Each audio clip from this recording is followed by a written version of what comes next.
Hi, welcome to my bed and welcome to this ASMR bedtime show. I'm glad you're here. Today I want to talk about why I don't argue with people, but it's more than that. I want to go deeper into topics that are fascinating to me, like nature versus nurture, the free will question versus determinism, and I came up with kind of like a strange model that I'm trying to explain to you, which is probably not fully accurate. I'm going to mainly talk from the top of my head, so I'm sorry if it's not 100% structured, but I'm going to do my best to explain my thought process with some illustrations as well in a second. Why I don't argue? I think I do read a lot on Reddit because I think it's just fascinating. First of all, the topics that are being discussed, but maybe more so than that, the psychology of people replying. How do people reply to a certain question? Why do they reply like this? How do they react to something? When is which social phenomenon happening? What are the cognitive biases that people are engaging in? And I'm going to focus quite a bit on cognitive biases too today, because I'm not a trained psychologist or something or therapist, but I do find this topic to be endlessly fascinating. And in general, I would say it's remarkable how little crowd intelligence exists, right? There are these books about if you have 1,000 answers, you're gonna have a few good ones in between, and I guess that's true, but it's remarkable how bad as a whole a crowd is at making objective discussions happen. And generally the most popular answer gets upvoted, and there's the algorithms and everything. So social media can definitely contribute to echo chambers happening and smart ideas not going like winning, but actually dumb ideas winning in many cases. Not always, sometimes. But I think to me it's very interesting how some people can be so riled up about politics, go on Twitter, go on these Twitter wars about certain topics, which there's no doubt a lot of them are relevant and important topics, like some kind of class warfare or capitalism or racism and all these things. I think they're interesting and relevant. I'm just not sure if that's the right platform. And the main reason why I read a lot on Reddit, but I don't really comment that much, is that I don't think it's that useful. Because if I comment, I want to be able to influence the discourse and also influence other people's, for them to maybe change their opinion.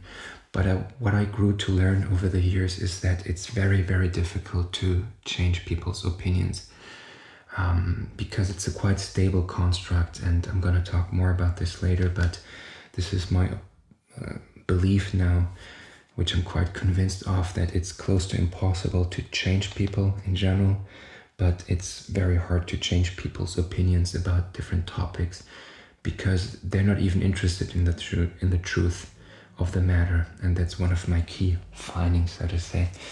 I don't know if I can even still understand what I wrote down here. So again, this is not going to be fully accurate, and models always are simplifications of reality, so I'm still going to try. In any case, let's say there's a person here.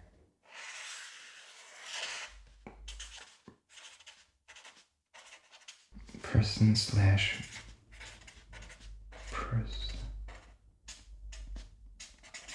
Okay, so we have a person here with a personality.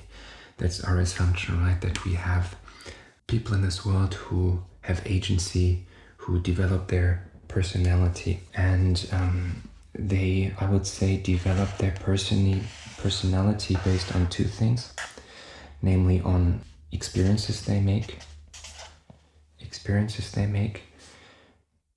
and on information they consume.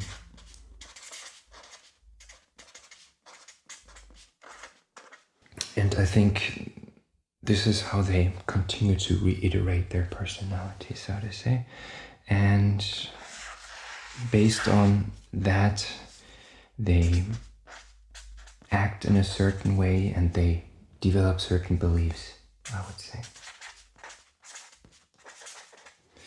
Okay, and then obviously based on the experiences and the information, it's a recursive thing. It obviously reinforces the personality they have. All right, so I think this is a very simple model and simplified, and the causality isn't 100%, but it can never be perfectly captured.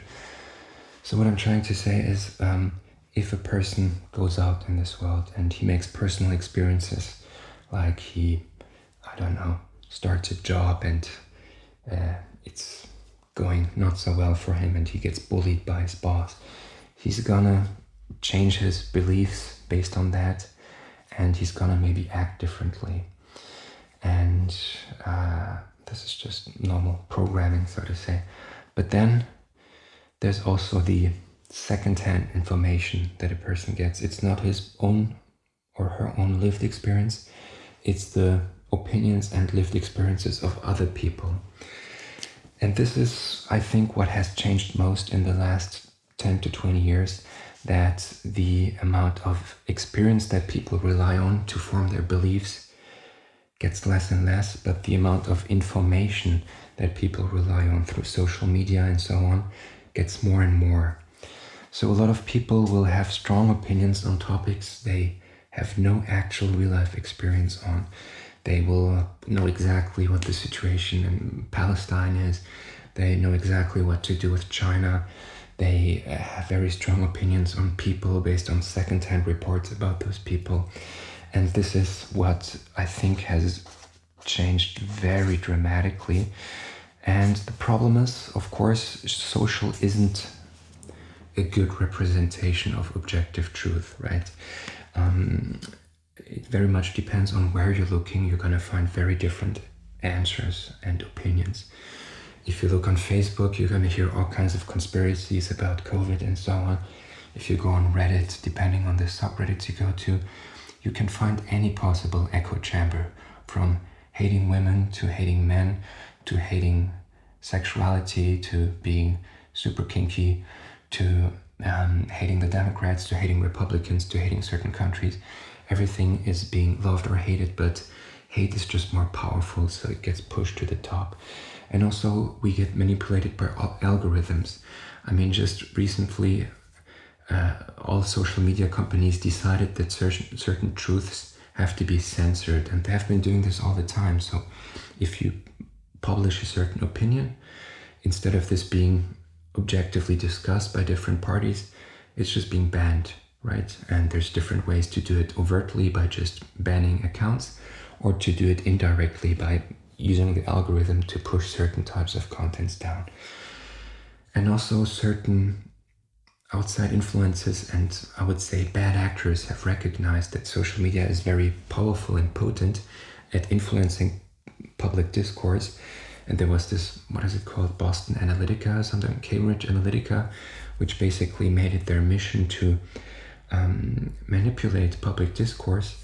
And I think now it's not a conspiracy anymore that there are in fact Russian or Chinese bots, but also real people who try to create polarization in the American public, let's just say, by posting crazy stuff like saying something about we should all ban all immigration, and then at the same time another person, the same person maybe even creates a second account saying F you, and then they even organize marches, and they can do a lot of damage by putting a wedge between the people and creating distrust and creating hatred and creating weird, fabricated, over-the-top arguments about we should give toddlers surgery about changing their gender or something. It's totally nonsense.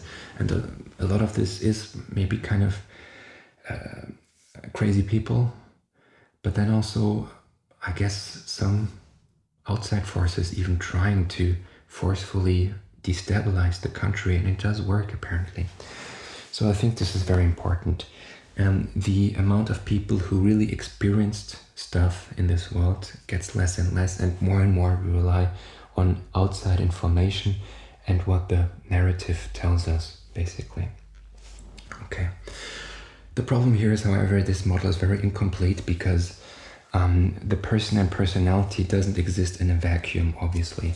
First of all, and this is kind of like something people don't want to talk about, the genes play a major role in how you are as a person, how your personality is. I mean, it's more than 50%. People say, I suspect it's more close to 70 or 80%. And a big part of the genes is your IQ, which is largely genetic too. Not a nice topic too, but this is something I come to realize more and more. The amount, how you live your life, and also what experiences you make, but also what information you seek out and how you process them is largely dependent on this factor, which is deterministic, namely your genes and what your IQ is. Most people, a lot of people, are unwilling or unable, just from a pure, their mental capacities to process complex information that are nuanced and not black and white. Okay? And this is what is also very frustrating to me, but it's just a reality that if you confront people with difficult questions, they cannot comprehend and process nuanced and complex answers, so they want black and white stuff. Well, let's take the other factor, which is environment, which is the way the person was raised, by who the parents were, what the parents taught them, but also what the school taught them, in what type of environment this person was raised. Based on these two factors, the personality is quite deterministic, actually. It's not that much based on the experiences you make, and not even that much based on your experience later in life. It's pretty much the lens through which you see everything. It's pretty much the filter you apply to everything is these two factors, which are deterministic, and to the largest extent, actually, the genes and IQ, much more than the environment, actually. You can, of course, screw up a kid by being abusive, then the kid is going to be antisocial, have mental problems, and become dumber, actually. But just by having a nice environment, you can't make somebody who has just shitty genes and a bad IQ become like an Einstein or something. It's not going to happen. In any case, and this is, I think, one of the key things that I had underestimated. A person who, let's say, grew up with poor parents, who one of them is unemployed, one of them is a drug addict, okay? And both are racists, let's just say they're racists. They're gonna have a hard time going away from that path, because that's, first of all, they have a huge disadvantage from the pure IQ and the genes that their parents gave them. They're probably more prone to addiction. They probably don't have a super high IQ. They probably never learned what it means to have willpower and think in the long term, developing healthy habits. They didn't develop the proper social skills that allows them to have conversations and talk to other people. So they're probably, it's quite unlikely that they're gonna have real life experiences that are gonna be healthy and beneficial to them. And also they won't even find the information. They would maybe change their patterns of thinking. They're not gonna seek out newspapers and sources of information that are gonna challenge their worldviews. No, they're mostly gonna rely on what they know already. And even if they get presented with information that contradicts, let's say, their racist beliefs, they're still probably not going to be able to process them because they never learned what statistics mean. They're always going to say, no, that's not true. I know this one black guy and he's this and that. He I don't know, he hit my uncle or something. And this is one of the most frustrating things, but I think one of the most common things. Unfortunately, most people don't understand what statistics mean at all, which basically means anecdotal personal evidence is always dominant and will always dominate other contradicting information that you might be presented with, and even real life experiences. So I think this is called the availability heuristic, basically, or availability bias, that you only consider the amount of limited information that you have personally. And you always, and this is oftentimes paired with a lack of education and knowledge about how academically you come to a conclusion. The scientific process is very foreign to people. So let's take another example. Let's say one person states, dating is very hard for me as a man. Then 90% of people, men and women, are gonna have an opinion on that. They're not gonna say, hey, I acknowledge your opinion, and maybe based on the statistics, there's actually a raise in, let's say, men who struggle dating, and this is due to online dating as well. Maybe, and this being more of a winner-take-all, I talked about this previously, and also they have socioeconomic problems. They live at home, they don't have a great paying job. Monogamy is not that much enforced anymore culturally, and this is why it's true. I'm curious about this. I want to hear this opinion. I'm going to do my research, and then based on a large data set, I'm going to come to a conclusion. Almost nobody does that, okay? What they're going to say is, based on this guy saying I have problems dating, they're going to look at their brain and they're going to look at like 2 or 3 pieces of anecdotal evidence, and based on that, they're going to come to a conclusion. They're going to say, no, my aunt Debbie, she's having an easy time dating. I don't know what you're talking about. Or they're going to say, I'm a guy as well, and I actually have a super hard time dating as well. And that's basically the conclusion. Everybody has a hard time dating. Or they're going to say, no, I have 3 friends and all of them are killing it. But they don't consider that these friends are maybe outliers when it comes to, I guess, I don't know, social, like where they live or how they look like. So whatever it may be, people are unable to process statistics in the sense of, okay, just because my lived experience and my information bubble might say something different, doesn't mean that the reality might look entirely different.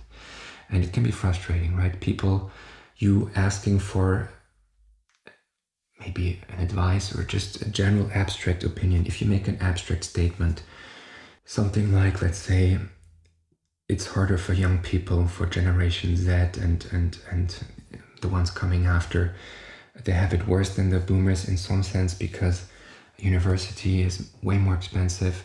There's you need you need more and more degrees for jobs, and the job wages have actually stagnated. If you say something like this, which is an abstract, high-level observation, they're gonna move the conversation to a personal level, because they're not able to think in an abstract manner, because their brains apparently aren't able to process big data. So they're going to say, no, that's not true, because back in the day, we didn't even have internet, and you guys have internet, and this is why you have so many advantages. And they're going to talk about some relative they know who's killing it, without really considering the big picture, which is, of course, not black and white. Young people have many advantages, but it's also some stuff that sucks, right? The inflation of housing prices, people having to delay forming a family, education becoming more and more expensive, wages really stagnating, there being kind of a crowding out effect, old people, boomers staying in their jobs and not allowing young people to bring in their own ideas and stuff like this.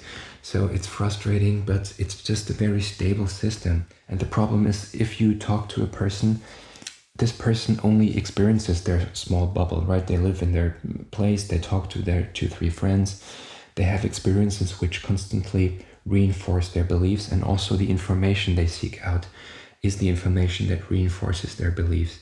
They're gonna not go to some places where there's information that pisses them off.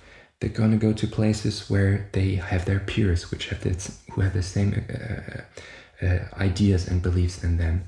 If there's like a hardcore Republican guy, he's gonna probably go to some Facebook group where people have the similar ideas and gonna complain about Mexicans or something or whatever, and it's gonna be a reinforcing beliefs.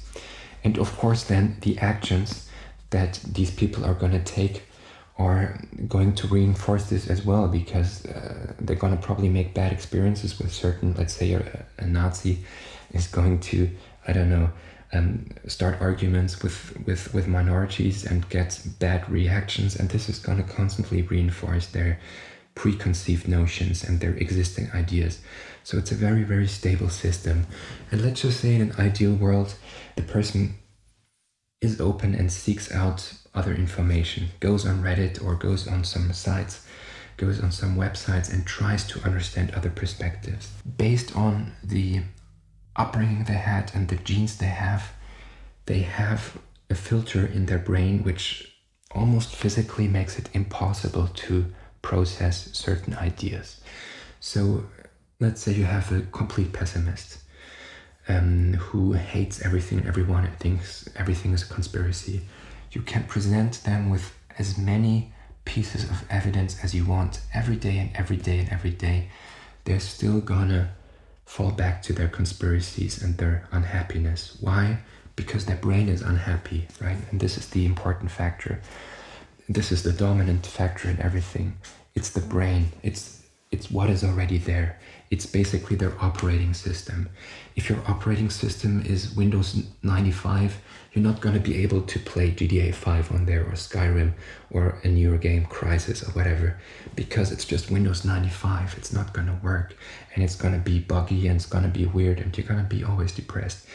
And to a large extent, even if you have a depressed brain, which is true, there are depressed brains, they don't have enough dopamine and they don't have enough serotonin, you're gonna seek out negative information too, and you're gonna build, you're gonna probably have drug problems or something, you're gonna have struggle with finding a relationship and keeping a relationship and finding a job and keeping a job, and this is gonna make you more pissed, so it's a vicious cycle, of course.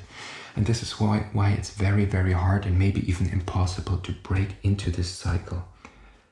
And then there's something which I think I had underestimated and which is sometimes frustrating, which is next to the genes and IQ, the other strongest force, I think, in the whole process, which is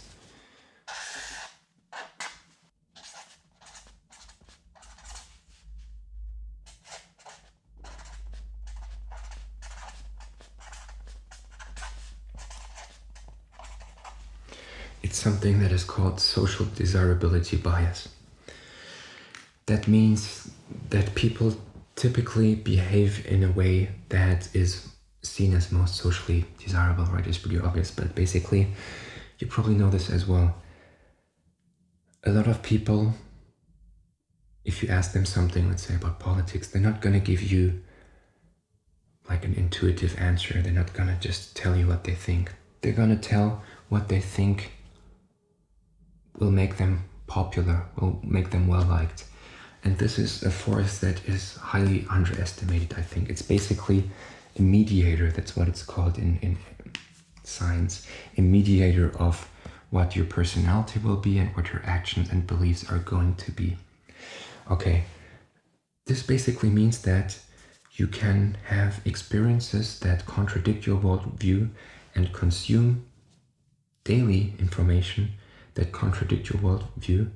You're still probably gonna, if you have a strong social desirability bias, which most people have, you're gonna disregard all these experiences and new data points, and you're just gonna still stick to what you know, which is the masses, the mass consciousness, what your environment says is desirable. Let's take one example. If you grew up in rural, Midwestern US in a very, very religious Christian family, you're gonna adopt certain beliefs which you're gonna basically be taught year after year after year in your Christian Catholic school or something, that abortion is bad, that you've got to get married and stuff. But then let's just say that you, for some coincidence, you get out and you get to know somebody who actually does believe in, I don't know, who's a homosexual or something, or that you talk to somebody who makes good points about anti-abortion. The social desirability is too strong. You don't want to be ostracized from your community. You don't want to be ostracized from your family. You know that if you talked about gay rights and about anti-abortion, you would basically be dead socially. And being dead socially means to us being dead factually. And it's one of the hardest thing, the most depressing thing almost, to get ostracized by the community that you're into and that you value. And the same goes for religion, for other religions. Let's say that's why it's so hard for Muslims to go out of their faith, because they know that their relatives are going to kill them factually, or just ostracize them if they believe in something else, and if they're a bit more liberal with their ideas, right? And then this also applies to, let's say, even going outside of religion. There it's most obvious, right? But this also applies to some other beliefs. Let's say you have somebody who's very, very progressive. They moved to New York and they have artist friends and they are kind of the artsy crowds, and it's the people that they want to belong to, and that's most important for social desirability. The crowd that they belong to, they want to get their approval, they want to get their attention, they want to be well liked, and this is why they basically completely adopt their beliefs one-to-one. They don't even process, they don't even consider real life experiences or actual data point, actual objective data and studies. This is completely pointless to them, because all they want is be well liked by the social group that they want to belong to, okay? So let's just pick some random crazy belief. Maybe to some people it's not crazy, but to me it's kind of crazy. Let's just say your social group is very progressive and they basically say babies should be able to choose their gender and then you should perform surgery on those babies. Or let's say toddlers who are 3 years old. This is a pretty crazy thought to me, because I mean, me as a kid, sometimes I dressed up as a girl or whatever, but now I don't want to be a trans person, whatever. I don't even like to get into this debate because it's very loaded politically. But let's just say this is what your social group believes in, kind of like, and you want to go a bit beyond that and be a bit more progressive than that. So this is why, no matter what information you're presented with, and if you even know people who regret their transition, you're still gonna cling to this belief. And you can talk to millions of people, you're still gonna eventually say, yes, I believe babies should be assigned their gender and get surgery. Let's take the other example. Let's take, I don't know, some right-wing person. Let's take somebody who says, I don't know, migrants can never assimilate if they are Muslims or something. Let's just say that their social group basically reinforces this and tells them, no, that's definitely not possible. Or let's just say migrants in general, if they have a different skin color than me, it's impossible for them to be a decent person, okay? They can have the nicest coworkers and probably even read up on studies that you would present to them. They're still gonna cling to this belief because their social group believes in that stuff, okay? And the problem is those people also typically don't read studies, right? And maybe they don't even have the brain for that. Then they don't have the mental capacity to process information. To them, the only thing that counts is anecdotal evidence. And if you take this into consideration, this makes people even less objective, and it makes even less sense to discuss with them. And now there's even another factor which is kind of tied to this one. For me personally, if I read about something, and if I inquire about something, and if I want to know something, I have one goal, which is I want to know the objective truth.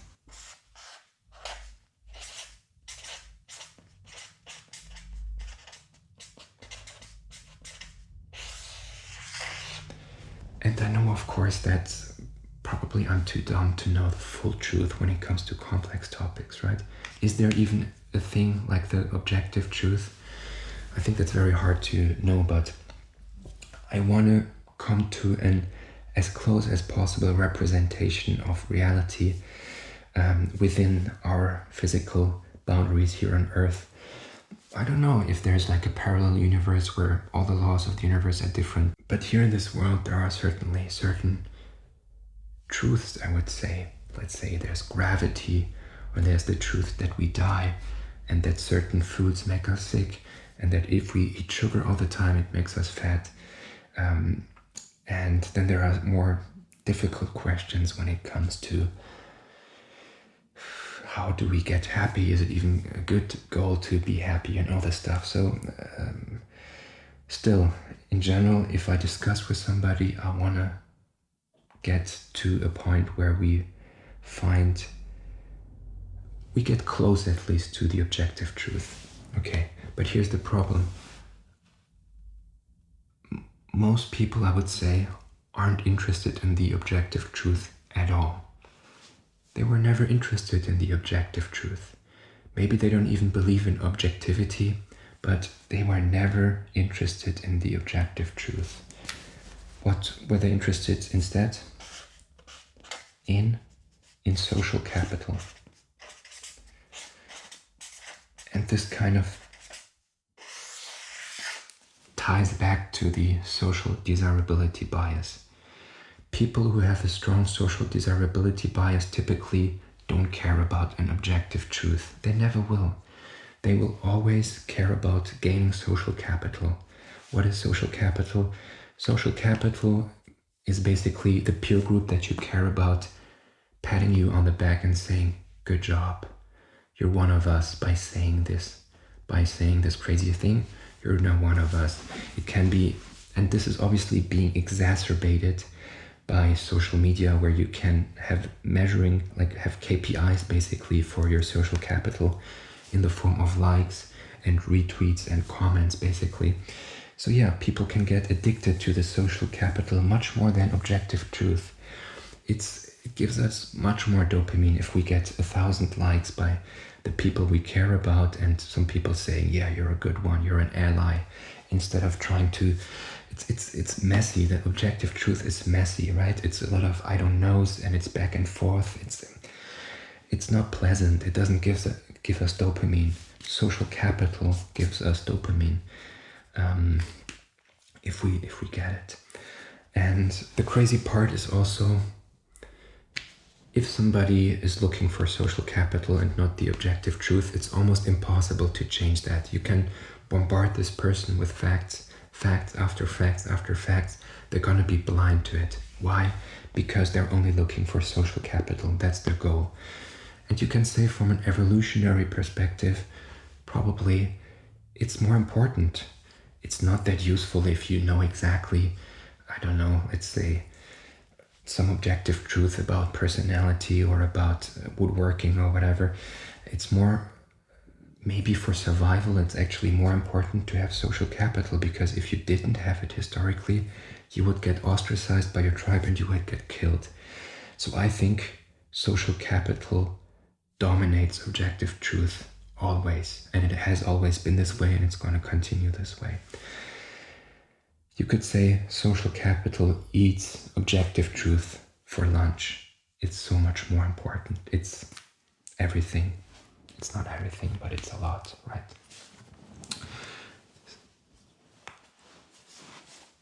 Here's another point, which is key, which I also didn't really fully accept, I think. Social desirability bias is different for different people, right? You probably know some people who care very much about what their peers think, right? Then there are other people who seem to be quite contrarian. They like to pick fights with teachers and authority figures, and they like to be a bit contrarian, and they like to be kind of like, no, I don't know. Why? Is that really true? So for me personally, typically, I know a bit more women who are more agreeable in this regard, and I know a bit more men who are disagreeable, but I know a lot of men too who are, but then I'm trying to pander again to the mob. No, women typically have a stronger social desirability bias. There are studies about this, and also more agreeableness. You could, if you were now writing a paper, you could put a number on there. As if you say this is a mediator, a moderator, so to say, of this relation from personality to beliefs and action, and let's say genes and so on, you could put a number on this. For some people, it's close to 0.9. That means almost everything is like there's a very, very strong effect of social desirability bias. And for other people, it's 0.1 or something, but I think it's rarely 0.0.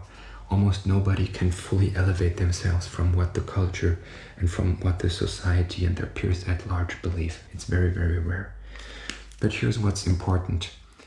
The social desirability bias and whether a person goes for social capital is also largely can be traced back to this year, to the IQ and to the genes that you have. Whether you are very agreeable or not is largely genetic. And of course, the environment also plays an important role the first years you were raised. But to a large extent, some people just care more about being well-liked and being accepted by others than others. And this can also be linked to trauma. Maybe if as a kid you didn't get enough attention from your mother and your father, you're going to crave this attention later on, and this is why you're going to do stuff and tweet stuff that people are going to love you for. Yeah, this is why basically this is a very stable system which is largely predetermined. So people's opinions about the world are largely predetermined, and they're very stable, and they're protected by a layer after layer after layer of reinforcements, of like neural reinforcements. After a while, your brain doesn't even process another type of information. Then there's your genes, then there's your peer group. It's almost impenetrable. It's like an impenetrable fortress trying to change people's opinions who have had this opinion for years. It's almost impossible. Okay. Yeah.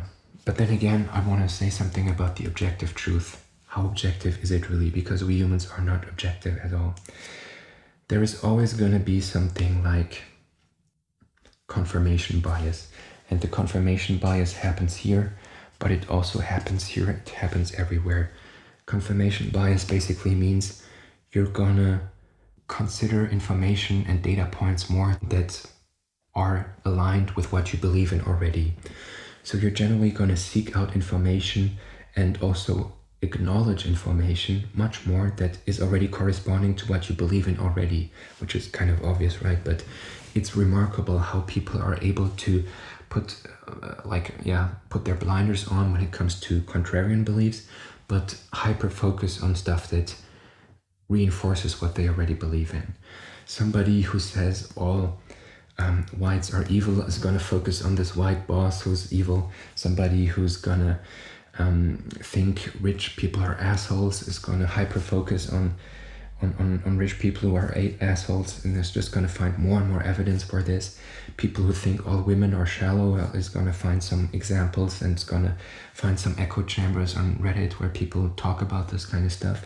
So the confirmation bias is what basically is the underlying thing, and basically our whole personality as humans is confirmation bias, because the world is too complex for us to process everything. So we have to use heuristics, and the heuristics in general are we hyper-focus on what we know already, and we hyper-focus on what we know we should be thinking and doing, right? And that ties in well with the social desirability bias. It's more important for us to be well-liked and accepted and not be ostracized than to find the truth. Of course, even here, trying to find the objective truth, you're going to have your confirmation biases, you're going to have just your mental limitations, you're going to have all kinds of different biases. Survivorship bias. Let's just say you're one of those libertarians who think it's all about hard work. We should get rid of the state, no welfare anymore, because look at my friends, they're all successful entrepreneurs. That's survivorship bias, right? You don't know that, you don't even talk to the people who have mental issues, who faced racism and systematic oppression, and who just have it worse. And this is why this objective truth is very hard to find. And in many cases, people think that they represent objective truth, but they actually don't. What they actually do is they are trolls, basically. And this is maybe, let's say, a third goal. This is a group that kind of tries to oftentimes piss off the social capital crowd. They basically say some outrageous stuff They make crazy claims, and then there are people online who post these memes. They're over the top, and they sometimes pretend to be like defenders of objective truth, but actually they're mainly trolls, and they want to be contrarians because it gives them attention. They can monetize it maybe, or they just want to piss off the social capital crowd, or even the objective truth crowd. A lot of those, let's say, right-wing commentators on YouTube, let's say the Ben Shapiros and the Dave McGuinness, or whatever they're called, or the Milos, a lot of these have been banned. I don't think they really are looking for objective truth. I think they mainly want to piss off the social capital people. They just want to see the world burn in a way. And they don't really want to see the truth, and they don't really want the world to be a better place. They want to make money. They want to use the inconsistencies, which obviously do exist with the social capital crowd, and make fun of it and expose it. But I'm not sure if this is the right way to do it either, because they also create a counter reaction, and then it's just aggression and polarity, and it's not very healthy. But yeah, it's obviously not a perfect model, and a model can never be perfect, but I kind of like it to explain and to legitimize why I don't like to argue with people. Why I don't like to argue with people is because their personality and their beliefs are very stable. It's a almost impenetrable cycle that they're in, which is exacerbated by social media, but also their peer group, but also the social desirability bias. It's almost impenetrable. What is more is that how they view the world is largely determined by their genes even. I mean, if somebody just has a super bad outlook on life, it's super hard to change that, and they probably have to take antidepressants to even be able to process a thought that is kind of optimistic and positive. And they probably should. And that's what makes it quite sad. But also, let's even not consider the genetic determinism argument. A lot of people don't play the same game as you do. If you try to argue with somebody, if you try to find the truth, let's say about the climate or something, most people aren't interested in objective truth at all. This is something I got to realize. Most people are interested in social capital. That's what they care about, and that's what gives them the dopamine, and they will always care about this first and foremost. You can present them with all kinds of information. They're gonna just do this kind of stuff. They want to be well liked. They want to do what everybody thinks, kind of. And I think it's not necessarily bad to kind of not care that much about finding the truth, because it's maybe too hard, and to kind of adopt what the mainstream narrative is. But then again, let's be real here. Right now, we're in Pride Month right now. Most people right now on Instagram or whatever are posting stuff like Happy Pride Month and I love LGBTQ people. Let's say in 100 years, we're the complete opposite. We have some kind of crazy dictator, and now the gays are evil again and immigrants are evil again. Those same people with the same personality are gonna totally submit to this belief as well, and they're gonna say, oh, I hate gays, I hate immigrants. It's obvious, right? Everybody thinks this way. It's the safe thing, right? Most people want to be safe. They want to live their lives and be safe. And they want to also be well liked, but some people don't really care so much about this. This is genetic also, if you want to be well liked, but most people want to be safe. And if you're looking for the objective truth, or if you're a contrarian, it's not that safe. You might actually clash with people. You might lose your job even. You might lose your relationships. You might lose all of this because looking for this isn't safe. So people, all I'm trying to say is accept this. I'm trying to accept this. Not all people play the same game. Most people play different games. Most people play this game of social capital. They want to be safe and they want to be well liked. They're not interested in finding the actual truth, because the actual truth is very difficult to find. It takes years of research. You're only gonna get close to it probably. You're gonna have to read papers, you're gonna have to talk to different experts, you're gonna have to get out of your echo chambers. It's messy, it's annoying, it's painful. You're gonna have to take your own ego back. You have to overcome your weird genes even and your environment, all the brainwashing you had previously to even accept this kind of truth. It's very, very hard, maybe even impossible to most of us. Just if you're on that path of objective truth, it's just know that it's a hard truth, and don't try to get into these Twitter wars with people who are not on the same path as you. That's all I'm trying to say. It's just kind of like, let's say you're super into eating healthy and nutrition, then you probably shouldn't compare yourself and talk to people who eat at McDonald's every day. It just doesn't work together, right? It's not gonna work. They play a different game than you. And also, it's not their fault, because maybe they got genes which basically make them much more prone to addiction, and that's why they eat at McDonald's. So you can't really blame people for any of this. This is, I think, my main point. You can't really blame somebody who maybe they had a fucked up childhood, or they just aren't that smart, and this is why they're gonna rely more on simple heuristics like the social desirability. They're gonna submit to what everybody thinks because they don't really have the capability to do research on their own, and they don't have the energy to do them. So don't be mad at them. You're not gonna be mad at like an elephant for doing elephant things, or you're not gonna be mad at a dog for barking or chasing behind a ball. Why would you be mad at people arguing? I mean, you can be mad at people who then take it to the next level here, which is unfortunately oftentimes what the social capital crowd leans to, is mob mentality, basically trying to destroy people. And nowadays it's mostly done by destroying people's reputations and careers. But let's be honest, it can very easily, and historically it's always been this way, lead to real world violence. And we have that innate into us, and animals have that too, that we don't want to listen to the objective truth people. We actually want to kill them. If you're in the social capital group, you want to basically gain more social capital, and generally you're going to gain more social capital by getting rid of those people, by putting them in camps and killing them, actually. And this is what always happens in communism. Every time it has happened historically, it led to real physical violence, because communism is built on social capital mainly, I would say. Not the way necessarily that Karl Marx thought about it, but the way it has been done with dictators. And basically this is apparently, these ideas combined with human nature leads to bloodbath.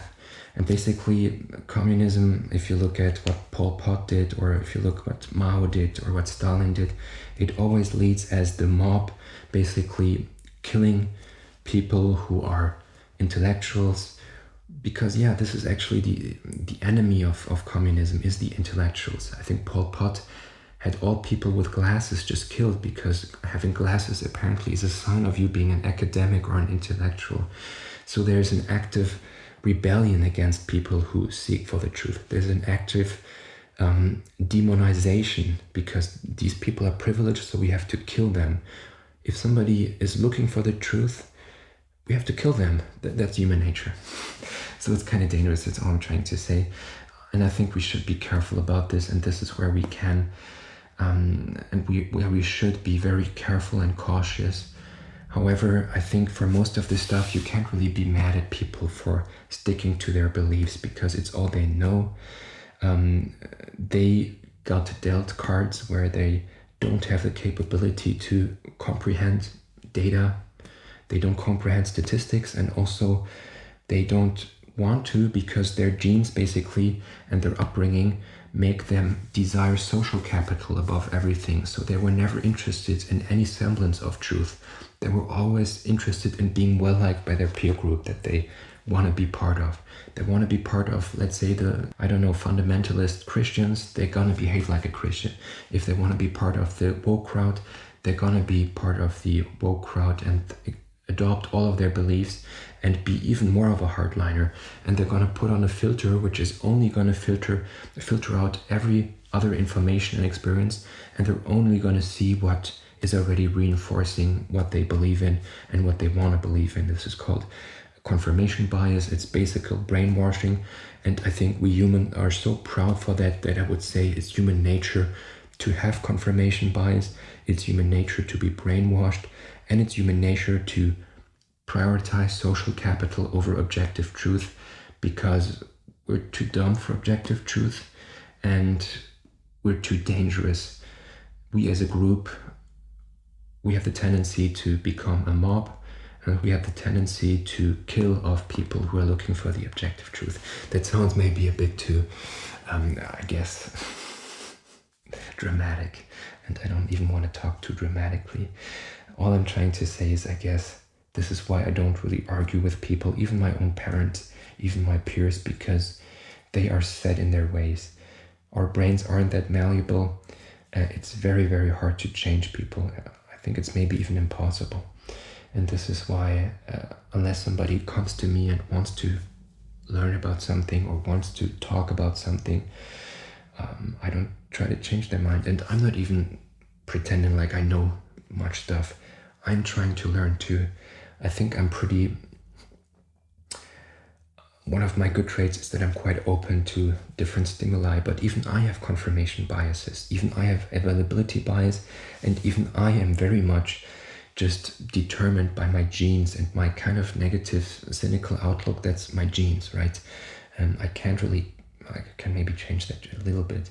And my IQ allows me to look at big data and come to conclusions, and also my academic education allows me to look at studies and know what like a statistical significant and valid results are, and what just pop science is.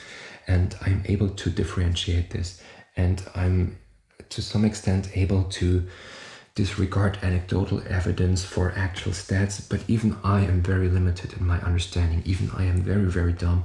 I'm very prone to confirmation bias, availability bias, even social desirability bias. Probably I said some things that I don't think, but I know that I'm gonna get into trouble if I say them here, okay? So I'm not even totally free. And even my IQ is not high enough to really understand and comprehend the full truth. So I'm just scratching on the surface. I'm way too dumb for the whole truth. That's all I'm trying to say. So, okay, this was me being a bit manic, but I really appreciate you listening to me. Tell me what you think. Maybe I'm totally off on some points. And this model obviously could be added with tons of other cognitive biases.